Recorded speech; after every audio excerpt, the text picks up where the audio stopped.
Oi, Jayme. Oh, Yanan, how are you? I'm good. How are you? Very fine. Yeah, Thank it's you. great to have you today here. Okay.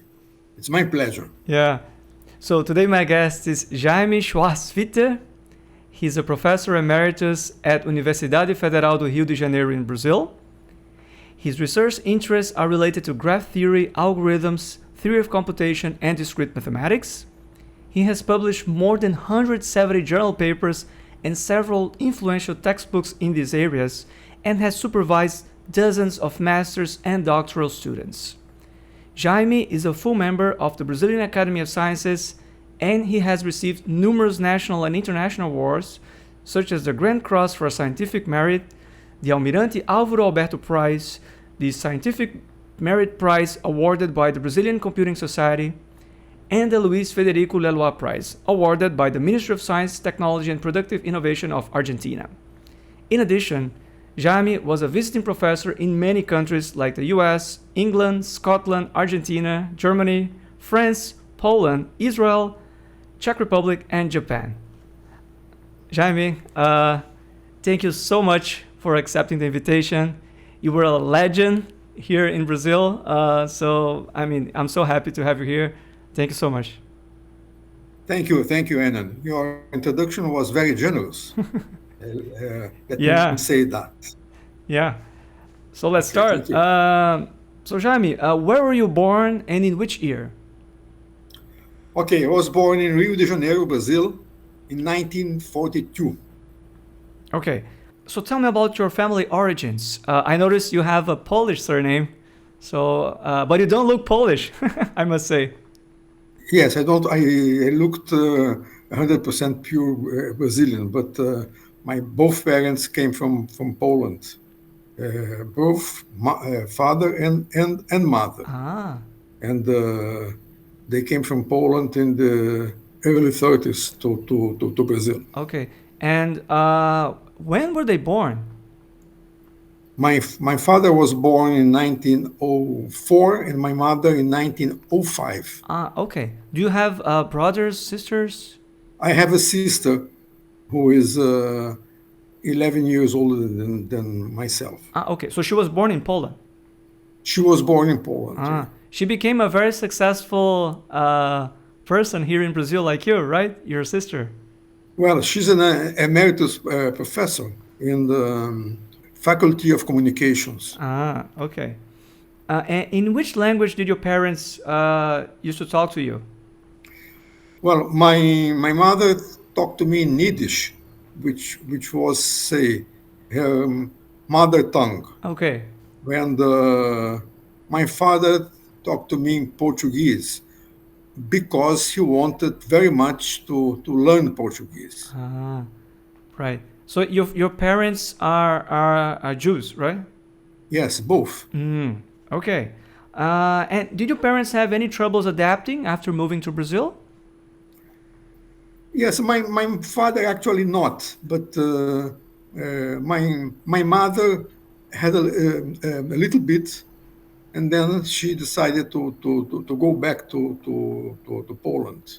Ah, okay. So she returned to Poland, but Yes, but she what about the returned. war? She this was well they arrived here in the I think 32 something like that, and returned to Poland 3 years later, 35, Uh huh. and when they arrived in Poland, then they saw they understood that the situation has completely changed, mainly towards Jews. Then they decided. My mother wrote a letter to my father and said, "Well, don't come back here. I will go back to Brazil." And then she arrived to Brazil in 1939, I think August, just in the beginning of the war. Wow. So she should have taken one of the last ships, right? Yes, To yes, that's yes, wow. that's it. How far was your family in Poland affected by the Holocaust? Well, you see, they had a very big family because by that time people had many Children. children, Hmm. My father has something like 7 or 8, say, Siblings. sisters and brothers, and my mother 5. All of them married with children. Besides other relatives, or say they have more or less hundreds of relatives, and no one survived. After the war, my father and mother found 2 nieces in the list of survivors of concentration camps. Wow, so basically your family in Poland was killed, right? Was But wow, They were all killed. wow, that's so sad. But how did your parents react when they learned about what happened to your family back in Poland? After they found these 2 nieces, one of them came to Brazil. This was in 1947, probably. 1947. I was then 5 years old. And then these 2 nieces, they survived concentration camps. So they have numbers written in their arms. When she came back, she started to tell my mother how the family was killed. Some details of how this happened to the family. And my mother, when she heard that she had a sort of nervous disease, that the salivary glands stopped working. This may sound, it's a simple thing, but it's not. It's terrible. It's terrible. I remember her tongue glued to the mouth. You see, when eating. But then because of that, she became more or less ill, and she died relatively young. Okay. Yeah, I think she died actually in 1971. I remember now. Okay. So how was life in Rio during the late 40s and throughout the 50s? Well, in the late 40s and throughout the 50s, I think the most important thing that I remember is the World Cup. That was in Rio de Janeiro in 1950. In this World Cup, Brazil was the favorite country to win the cup. Yeah. I remember. Well, Brazil lost the last game to Uruguay, 2-1. Yeah. 2-1. And I remember the 2 games just before that were against Spain. Brazil won 6-1, and against Sweden, Brazil won 7-1. So most of the people expected that against Uruguay this will be 8-1, 8-1. And well, the final game in Maracanazo Stadium, this was inauguration of the Maracanazo Stadium. By that time, the stadium took something like 200,000 people. Wow. Which is, well, almost the entire population of countries like Iceland, I think. Not very different, I think. Yeah. But anyway, because there were not a place to sit, so they were standing. So part of the stadium was built without having the possibility of sitting. So in this way, 200,000 people. And what is sad for us, Brazilians, that at the end, people left the stadium with complete silence. So you can imagine 200,000 leaving a football stadium, and it was impossible to listen to anything. People was in silence, like mooring. Right. You see. Yeah, it was like a tragedy. Yes, it was a tragedy. That event is known as the Maracanazo. Yes. Yeah. So you were at the stadium then? Yes, that's right. That's phenomenal. I mean, it's sad, but at the same time, it was a historical event, and you had the chance to witness that at a time. So you were about 8, right? Because the World Cup was in 1950. Yes, so about 8, yes. Yeah. But other than the World Cup, what did you do at that time? Like, did you like going to the beach and enjoying the Rio atmosphere, which was really good, I suppose, right? During that. Yeah, but by that time, going to Copacabana Beach, for instance, was something fantastic. Violence in the city was a little bit better than it's now today. Much better, actually, than it's now today. Well, and you had a great time. I had a great time, and it's called the wonderful city. Yeah. Cidade Maravilhosa. Yeah. Right. You also saw the origins and evolution of Bossa Nova in Rio in the late 50s and then 60s.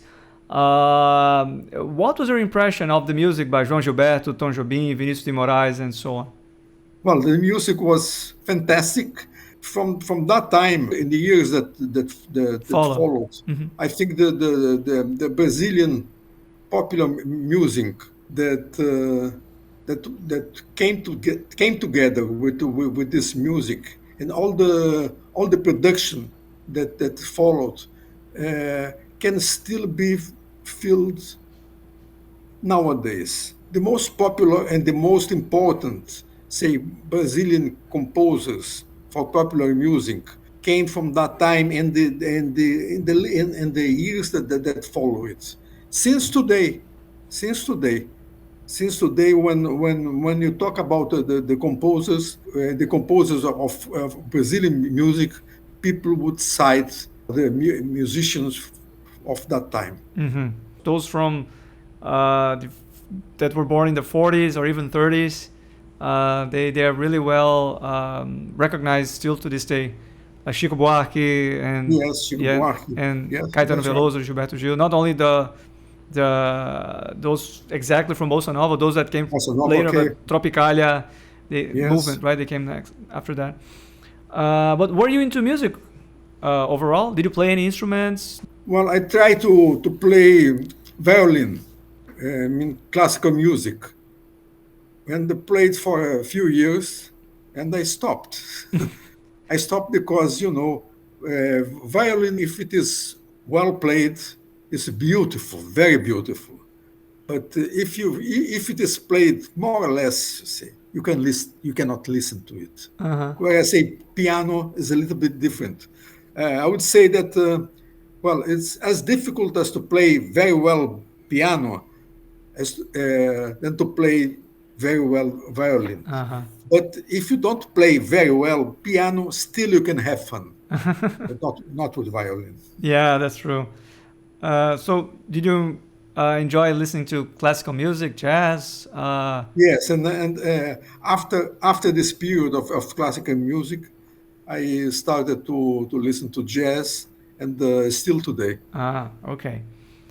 How did you do in school? Well, I did well, except that when I was close to finish, I decided not to go to the university. Why? And then, because I thought, well, it's enough. It's enough. And then I was, after I finished the high school, I stopped for 1 year. And then I decided, well, it's better to go to university. And then by that time I had to spend another year in preparation. Mm-hmm. So you finished high school in the early 60s, and you finally joined the Universidade Federal do Rio de Janeiro in 1963, also known as UFRJ, short, right? And which at that time was called Universidade do Brasil. And you studied electronic engineering, right? Yes, it's University of Brazil because, Brazil, Rio de Janeiro was the capital of the Republic and the most important city in Brazil. And then, so Rio de Janeiro had a University of Brazil was in Rio de Janeiro. But afterwards, they created many federal universities, one in each state. And then Rio de Janeiro became a state by itself. So in this way was born the Federal University of Rio de Janeiro. Right. And as an undergrad student, did you have the chance to study OR or graph theory and things like that? No as an undergraduate. Okay. Only postgraduate. As an undergraduate student, actually I liked mathematics, but people told me by that time, if you like mathematics, you had to do engineering. Because as an engineer, you will learn mathematics and you will have a profession. This was what I didn't know. You see, then I didn't have any experience, and my parents didn't have much experience. Also, they came from a small village in Poland. So I went to study engineering, but I never worked in engineering. Never. When I was in the middle of my course, I started to give lectures in mathematics, in analytic geometry. When I was in my third year, I think, I was already teaching real lectures, not exercise lectures to students in the first year, because by that time there was a lack of professors and lecturers, and then they took a couple of students to teach. Right. And what did you do after graduating? Okay, I finished school in 1967, and a few months later, in 1968, I was hired by the university, Federal University of Rio de Janeiro, to teach. And then I started teaching, immediately after having finished school. But at the same time, I was a part-time student. And in order to be able to survive also, and I was working in Borroughs, which is a computer manufacturer, and I had a few systems installed in Brazil, in Rio de Janeiro, and then I learned COBOL. By the time that there were all the learning that I did in computers as a programmer was self-taught, reading manuals. Wow. So we had to learn how the language was, reading the language manual. Then I learned COBOL. Well, more or less not a very nice language, I think. let me say. But anyway, it was easy to write, say, computer programs for administrative jobs in this language. Yeah. You were doing something for banks, right? Oh yes, for banks, because by that time, when a computer manufacturer sold a system, a computer, say, since there were not many people worked in this area, they sold the computer, and also they, together with the computer, there was a team of the manufacturer that was helping the customer to install their system. Borroughs sold the computer to a bank, to an important Brazilian bank, Banco Nacional. And I was working in this bank to teach the people how to use the computer and how to develop systems in the new machine. Right. So you were teaching at the Universidade Federal do Rio de Janeiro, you were working for Borroughs, and you were doing masters all at the same time. Yes, all at the same time, more or less at the same time. Yeah. So what was your master's dissertation about? So my master dissertation was, by that time, my specialty was developing administrative systems. And then I developed a system for library automation. And then I wrote the programs, and the programs were, say, part in COBOL and part in assembler, because there were some routines that required the use of assembler. And then it was a very primitive assembler, close to machine language, actually. Wow. It should have been really hard to develop this type of programs at that time. People take memory for granted and when writing computer programs nowadays. But at that time, you had to do many tricks to save memory, correct? Yes, by that time, actually, memory was the most important feature that you have to meet. Well, time, we have to, when writing a program, you have to worry about time and space. Time it was important and still important. By that time, space was even more. To have your program fit into memory, sometimes was very challenging. Very challenging and very difficult. By that time, the computers that were available, some of them had altogether 4K bytes of memory. Wow. Which is nothing, actually. Yeah. Wow. So Jayme, you concluded your master's in 1971, and you moved to Newcastle in the UK for your PhD the following year. How did that happen? Well, after the master's, it's natural to do a PhD, and but I didn't know nobody, you see, and more or less I was more or less isolated also. But I met by chance a professor from University of Newcastle upon time in England came to visit Rio de Janeiro's university, Federal University. And then I talked to him, and then he said, well, you see, go to Newcastle, it's very nice. And well, he described me the areas in which it was possible to work there. And he worked on graph theory. And this was probably the first time that I heard about this. And then, well, I said, well, graph theory, let me see what it is exactly. And then I liked it.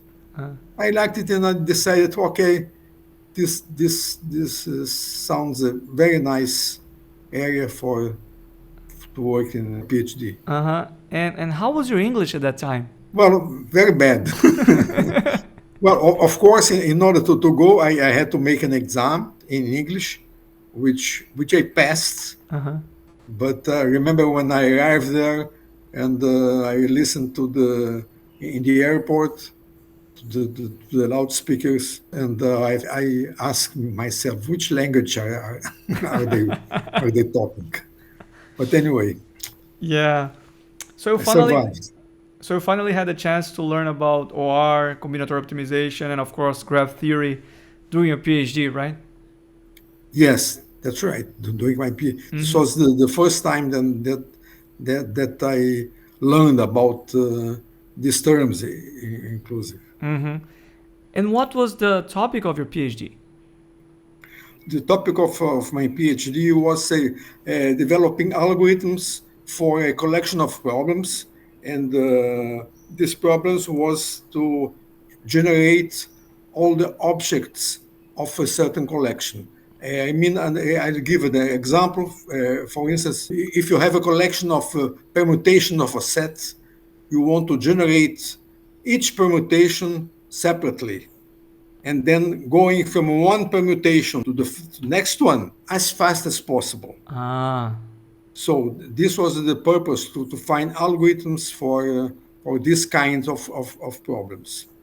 Very interesting. And your very first journal paper was in collaboration with a legend from the field of computer science, Donald Knuth. Tell me the story behind such a paper.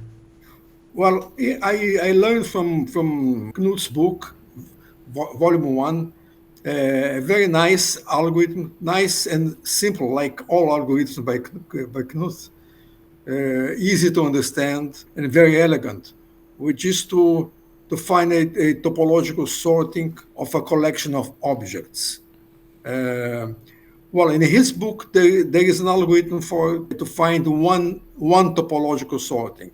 And I had the idea to generalize this to an algorithm for finding all topological sortings of the collection. And then I wrote a paper on that.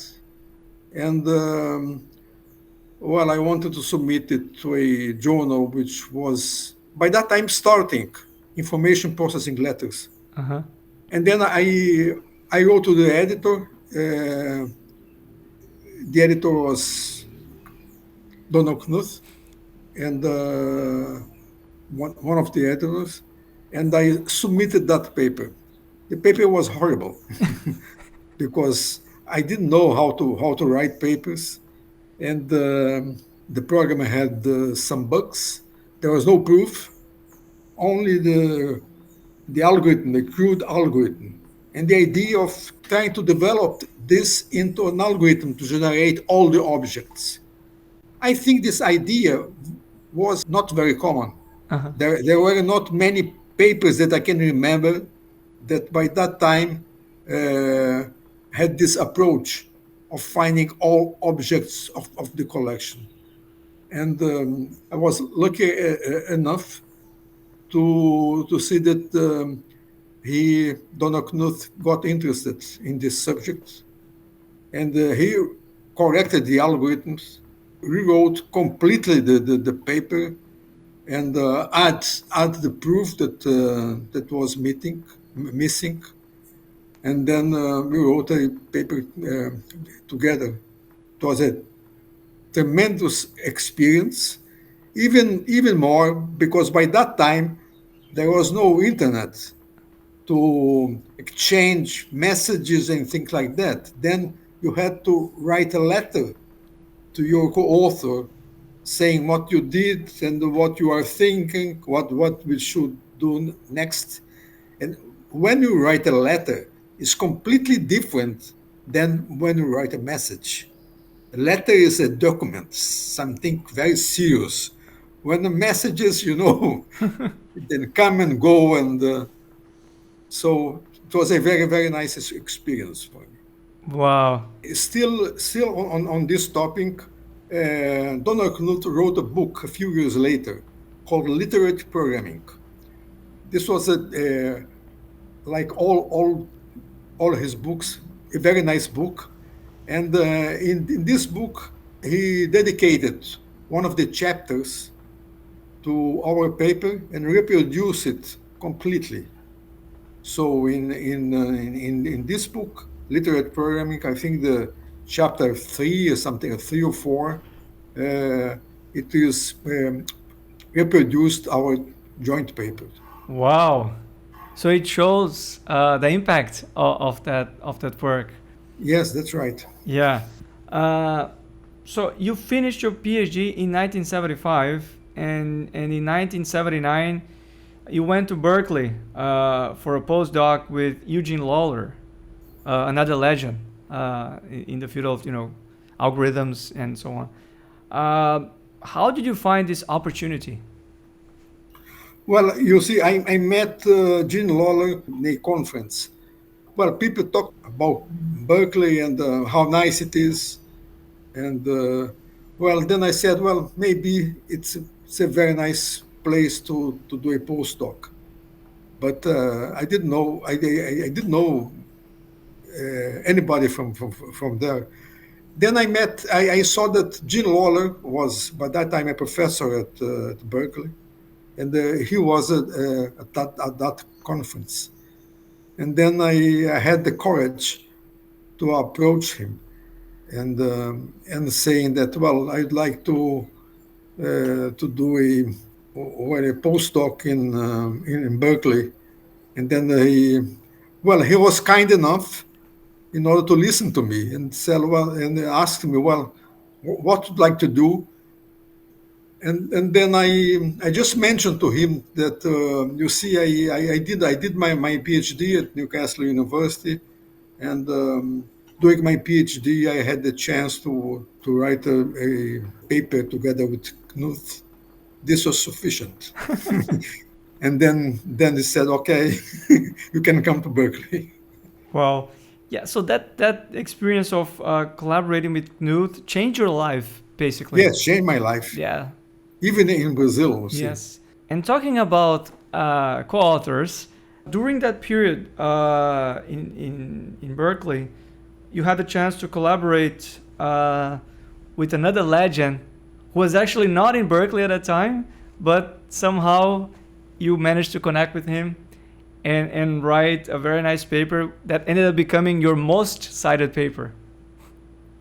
Yes, well, this happened because since my interest was in graph algorithms, I met Alon Itai, a computer scientist from Israel that was visiting Berkeley at the same time that I was, and we started to work together on a problem of finding Hamilton paths in grid graphs in a subclass, and then we worked in the subject up to a certain point, and later he went, I think, probably to MIT to visit Christos Papadimitriou, and he took the problem to Christos, and he liked the subject and joined us as an author. The paper was published a few years later, and I think in the Science Journal, 1981 probably. 82, I think. 1982, and then this paper became the paper that had a biggest number of citations among all papers that I had written. About more than 600, which is a fair number for theoretical work. Yeah, absolutely.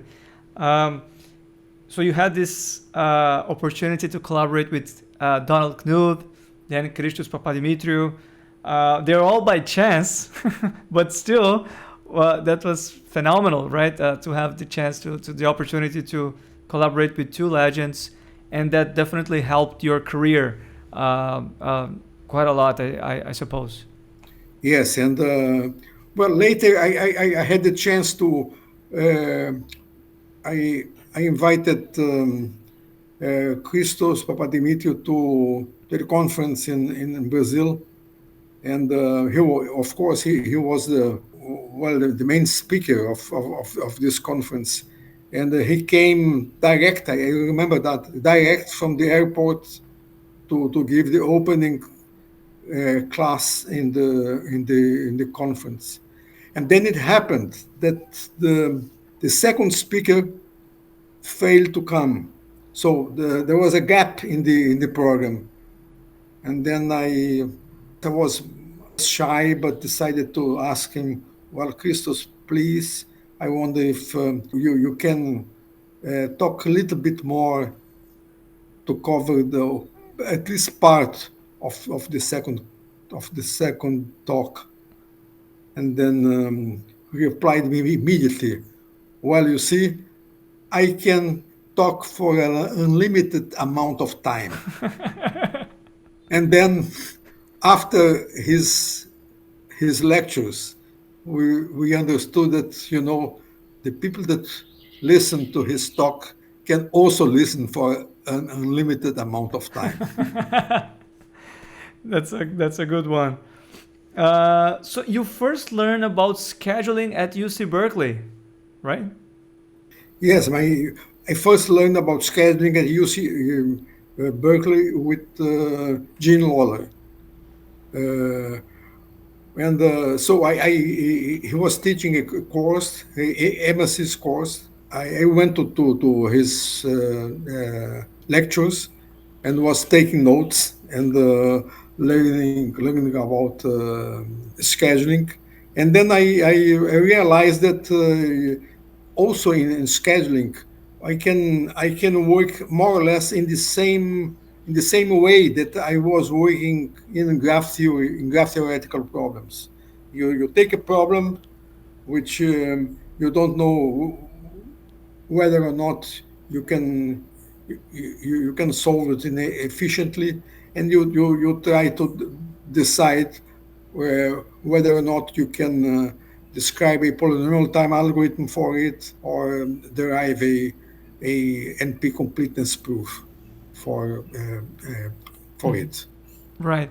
And it was around that time where he and his colleagues proposed and published the very famous three-field notation that is widely used in scheduling problems nowadays.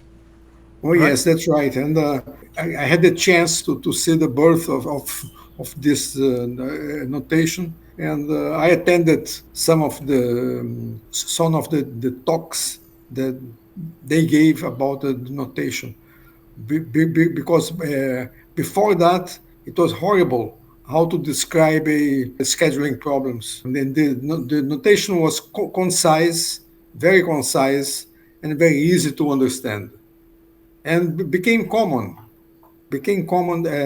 Nowadays, everybody that works in scheduling uses this notation. Yeah. Before the introduction of the notation, it should have been really long to Very, describe the very, very problems. long to describe everything more or Yeah. less in details, in order to make the people to understand the problem. Uh-huh. So you met the co-authors of that work when you were there in person, like Hinoe Khan and those guys. Yeah, I met Rinoy Khan and Lancer. Because they came very often to Berkeley. Okay. I had the chance to meet them there. Hmm. So by the time you returned to Brazil in the early 80s, were you already supervising PhD students? Yes, my first PhD student, I think, was in the 80s, the early 80s, and it was in a scheduling problem. Ah, very nice. Wasn't on scheduling problems, and I supervised in scheduling problems and graph algorithms also. Hmm. So in 1984, you went yet for another postdoc. This time you went to Cambridge. What did you do there? In Cambridge, I was working with Bollobás, because in graph theory, and I met one of his students, Reinhard Diestel, who was writing a book, who became nowadays very famous. His book, graph theory, and Bollobás had a book written exactly on this subject called Modern Graph Theory. I think the book of Diestel is just graph theory or something like that, if I can remember. And we became close friends, and we had contact for afterwards for a few years. And then he went back to Germany afterwards, and he's still there, I think. So you worked in Maybe in pure graph Hamburg. theory, right? But pure graph theory, which is different from graph algorithms. Yeah. You are concerned about existence problems, but well, it's different. But at the same time, you see, at the end, you had to write theorems and proofs, and that's it. Yeah. Lemmas. lemma proof, theorem proof, lemma proof, theorem proof. That's the way in which it Yeah. goes. It sounds easy, but it's not. Yes. So you had this fantastic opportunity to work with great people from the field. You went to Berkeley and then to Cambridge. And it was not that common for people in Brazil, at least in our field, to travel abroad in those days, right? In the 70s and 80s, and even to do postdocs abroad. Am I right? Yes. Okay. Let me just comment on that. You see, I was not just myself, but I'm among the pioneers of the field in Brazil. Being a pioneer has many disadvantages, but also has some advantage. One of them is that there are not many people to compete for the funds and for the opportunities that are made available. So I wanted to travel to do another postdoc, and then when I submitted this idea to the department, no one complained. And in this way, I was able to do another postdoc, this time in France. Ah, Well, initially I was in Orsay, in close to Paris, and then I went to Montpellier. In Montpellier, I worked with Michel Habib, and we became close also, and wrote a couple of papers together. right. So you were working on graph theory there. Yes. Uh-huh. By that time, he was also working in graph theory. Uh-huh. So did you meet Claude Berge by any chance? Oh yes, I met Claude Berge when I was in Paris, in his house in Paris. His house was like a museum, fantastic, full of pieces of art, and he was himself a very interesting person. Ah, okay. So again, a very nice experience in this period abroad, and that helped you with connections and also with this Yes. experience and knowledge that you acquired traveling. You also helped establishing the foundations and as you said, you were a pioneer here and thanks to that, many of your students could benefit from that experience that you acquired when you traveled. So, Jayme, now talking about your main research contributions, let's start with your extensive work on click graphs. Okay, well, this was one of my maybe one of the first topics that I was completely dedicated to characterize which are the click graphs of some graph. If you take a graph, I wanted to know what would be a characterization of the click graph of it. And sometimes this problem might be very difficult, and sometimes it's easy. It depends on the class. And I was working on characterizing click graphs, as I mentioned, of some particular class of graphs. And this was a topic that interested also. Was a Latin American topic, which because the Mexicans actually started it. You see the very early papers on click graphs are from Mexicans, but later, well, it became more or less a Brazilian subject, Brazilian and Argentinian, because I had a few students from Argentina whose PhD thesis was in click graphs. Right. And then During clear graphs. yeah, and then they kept extending your work there in Argentina, and you actually had an influence on their development in the field, right?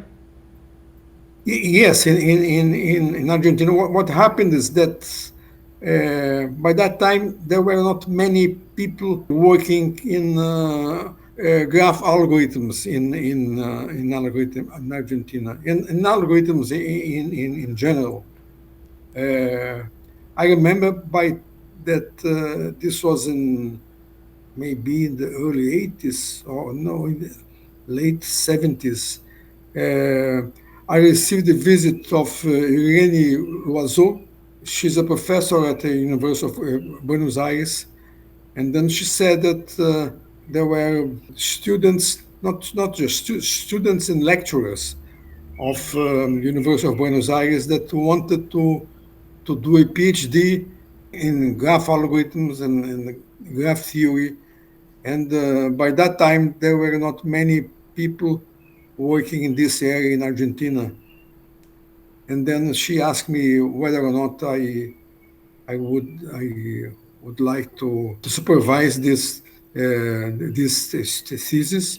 I said, of course, yes.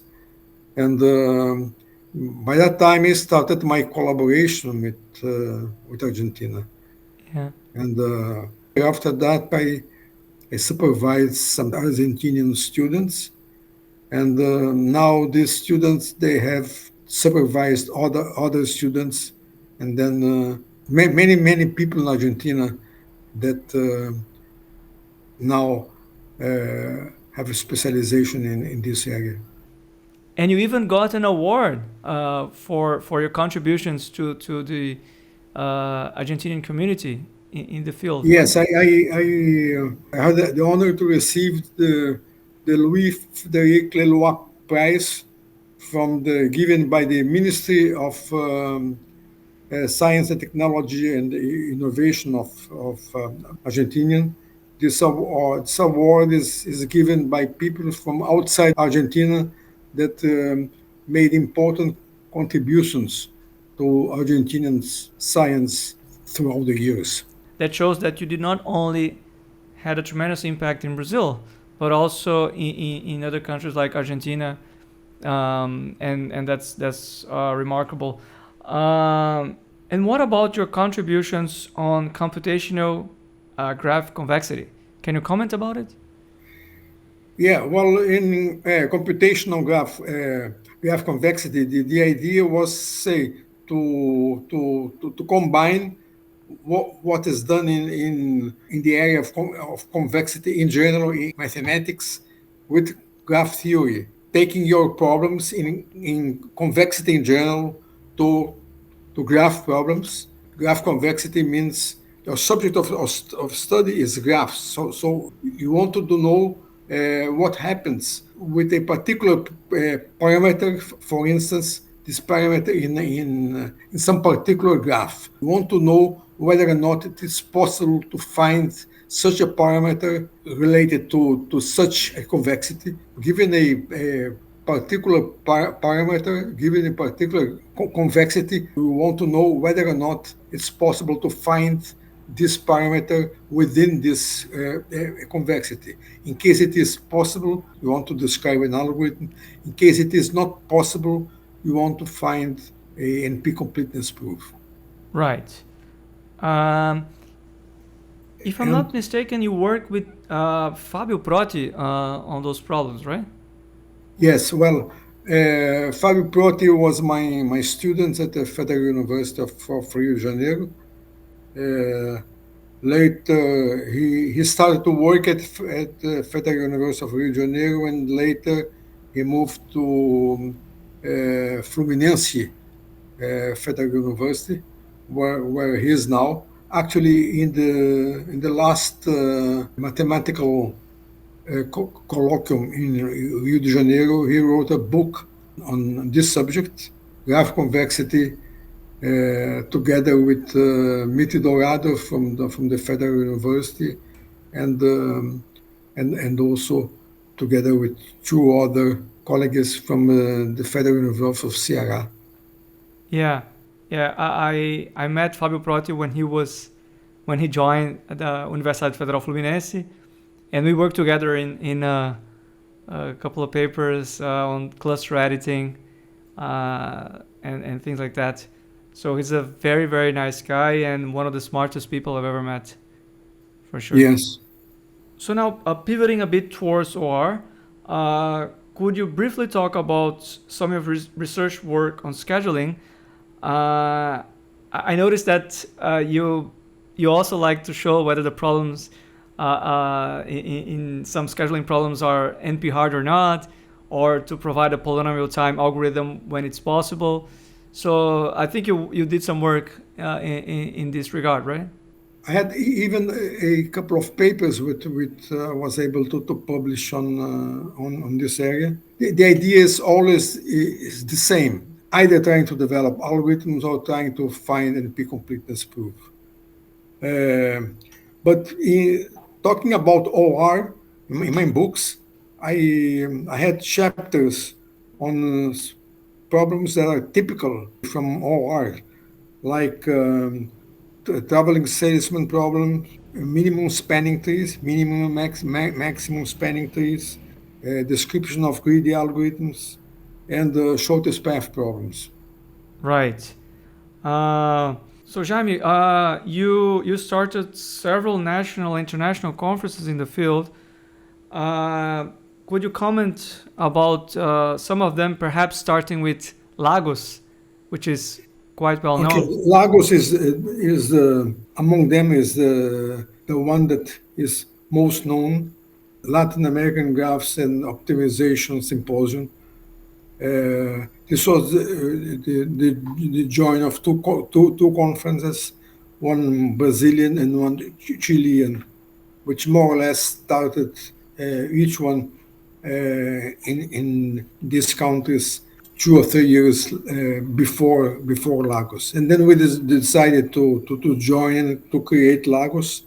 And Lagos is a well-known conference, and we have special issues of the journals of Discrete Applied Mathematics, and also when it existed before, the AENDM, Electronic Notes on Discrete Mathematics. And this was replaced by another journal. The idea is that all papers which are accepted to the conference are published in this. It's a journal dedicated to conference. I publish in this journal, and afterwards, people have the chance to submit papers to Discrete Applied Mathematics. Okay. You also started a conference related to click graphs, right? Yes, Latin American workshop on clicks of graphs. Actually, it started when I visited Mexico, and by that time, we were very much interested on click graphs, and the idea was to make a workshop on click graphs, Latin American workshop on the click graphs, and then I just changed a little bit. Instead of Latin American workshop on the click graphs, we created we decided to create a workshop on the Latin American workshop on the clicks of graphs, which is a little bit more general. Because if you are working on clicks of graphs, you are working on graph theory in general. So you decided to expand the conference to encompass. Encompass all the areas of graphs and algorithms. Right. Mm-hmm. You also started the Encontro de Teoria da Computação, which is the theory of computational meeting that includes the graph theory, optimization, algorithms, and theory of computation. Yes, this I would say this is a Brazilian, a typical Brazilian meeting, whereas the other two are, say, international or at least Latin American. Lagos became a real international conference. The one on clicks of graphs is more Latin American. You also started the the meeting on theory of computation, but the name is does not necessarily mean that you were strict to that area. You also include optimization and graph theory and algorithms in general. But this is the name that is more or less connected to the Brazilian Computer Society when you think of these areas. And the last edition of this meeting was in João Pessoa, just a few weeks ago. And you were here, we met. So you were one of the people responsible for creating this meeting, right? Yes, that's right. This was, I think this is important, say, to make the people that are working in Brazil to meet their colleagues and to have the opportunity to join people in order to say to get them to know and perhaps be able to work together. And this was for me also an opportunity to meet you. Yeah. In João Pessoa. It was a very nice meeting, actually. Yeah. Many people. Yes. The quality of the presentations were really nice. So it was a very nice meeting indeed. Jayme, let's talk about your books. You were known for a couple of books on graph theory and data structures here in Brazil. What motivated you to write them? Well, the motivation was that, say, in order to create a literature in technical books, at least in this area, in Portuguese. Because this has a couple of reasons. One of them is that for undergraduates, for instance, not everyone is able to read English. And besides, it has also the matter of cost. To buy an important book that was made, say, abroad, say in the US or in Europe, well, the price of it is much different from buying a book written in Brazil. The price is much less and makes it affordable for students in our university, for undergraduate students in our universities.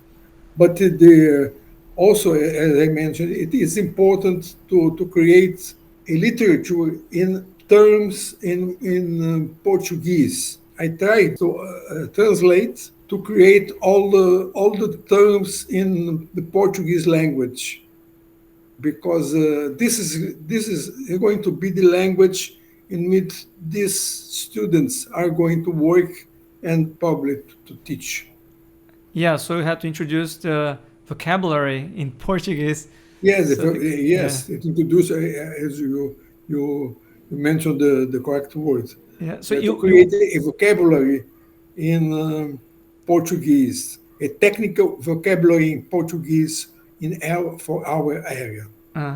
Yeah, that was a fantastic contribution for sure. Everyone knows your books, and you started writing the first in the late 80s, and then you kept on updating, improving some of them, and you're now working on a new book, right? Yes, we are working now on a book on algorithms for data science. It may sound different, another area, but in the way in which we are working in this, it's not. So, Jayme, because of your extensive contributions to our field, most notably on graph theory and algorithms and related topics and discrete mathematics and so on, and your books, your papers, you're also very known to be a fantastic lecturer too. Because of that, you won the most prestigious prize a scientist can get here in Brazil, which is the Prêmio Almirante Álvaro Alberto. Was this the most important recognition in your career? Yes, I think so. Actually, Almirante Álvaro Alberto, he was the founder of CNPq, which is the main Brazilian Research agency. Agency. And well, I think that among all the prizes that I got, I think this is the most important. Yeah, I mean it's sort of a lifetime achievement award in a way, that it recognizes all your work. You have been a pioneer, and also you supervise so many students. You have students, former students that are now faculty members of numerous universities, not only in Brazil but also in other countries. So your legacy is just incredible. So Jayme, you are 81 and still very active. What's the secret for your longevity? Well, I think there is no secret. I think longevity means that you did not stop, and I can say that the secret, which is, as I said, is not secret because this is known for everybody knows it, but maybe it's difficult to apply it. Is that don't stop. Don't stop means keep working. If you retire, keep working, doing your retirement, and in this way, I think this will help you to live for many years more. Right. Jayme, before we conclude our conversation, I have to ask you about your iconic hair and beard. Do you think that this reflects your personality, in the sense that you seem to be very relaxed, a very easygoing person? Do you think there's any connection? Well, in a way, yes. Yeah, I think you're right. I try to accept the things as they are, accept life, and don't fight against it.